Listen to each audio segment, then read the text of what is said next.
really an exciting win for us, and obviously it was far from perfect. You know, we gave them so many opportunities. Our defense, for the most part, played extremely well throughout the game. Made some very significant plays on special teams, and offense. You know, we were atrocious on third down, and you know, kept putting our defense back out there. And you know, that'll cost you. We've seen that before. We've got to do it better. We've hit a little lull here on third down the last 2 weeks, and so we've got to get back to how we were playing before that.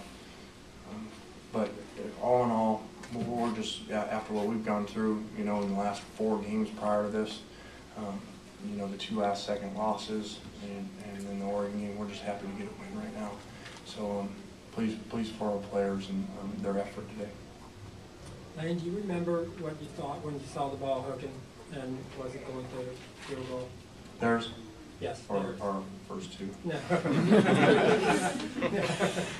It was a different emotion. I really kind of felt like finally, you know, I kind of felt like, you know, we just hadn't had many breaks throughout the year, or things go our way, whether it was kicks or clock management at Stanford or different things.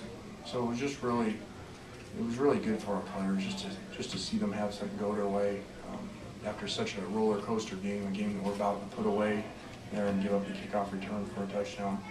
So hopefully it's one of those games, you know, that brings you closer together as a team, and you come back and finish off the year really well. I hope maybe there's some similarities to our first year here last time we were here, when we were 2-5 and we went down to Arizona.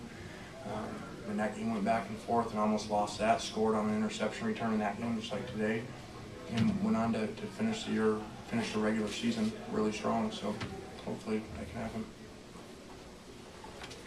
Do you feel like this is a culmination of all the hard work that Coach Baxter has put in, from training camps to all the practices? Just how many special teams plays went your way this game? Yeah, I think if you look at the season as a whole and group it together, I'm really proud of seeing the time, you know, you guys that cover us on a daily basis, see the time since the day we got here that we devoted to special teams. I've said it before, you know, as we go with this limited roster like we have, scholarship players, that will continue to be that way obviously for a while. You know, the days of just being completely loaded with depths, you know, going to take a while. And so until you get back to that, you better play really good special teams.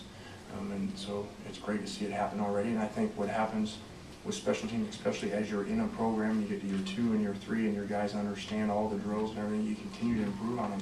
So to do what we're doing in year 1 already is really neat. Was ASU one of the more challenging defensive lines that you faced as far as pass rushing? Because it seemed like they spent a little bit more time in your backfield than some of the others. Yeah, I mean, there's a reason why they're the #1 third down defense in the conference. There's a reason why they made Oregon punt 11 times. There's a reason why Washington State ran the ball for 4 yards last week against them. It's a really good defense, and you know, they go up and kind of flop in the cow game for whatever reason. But outside that game, they played a lot of really good defense this year, and they got some really physical players. And we knew they were going to come today. They're coming back to LA. So many of the kids being California kids, they were going to come in here with a lot of emotion and energy. And they did. Lane, did you at all consider putting in Jacob Hartman, you know, with the game, you know, in that last field goal? No. No, not on the last. After the second miss, I kind of, you know, I saw Jake, but then I went back to, you know, our belief in what we've seen in practice over time, and you know, and it was good that it paid off with Joe.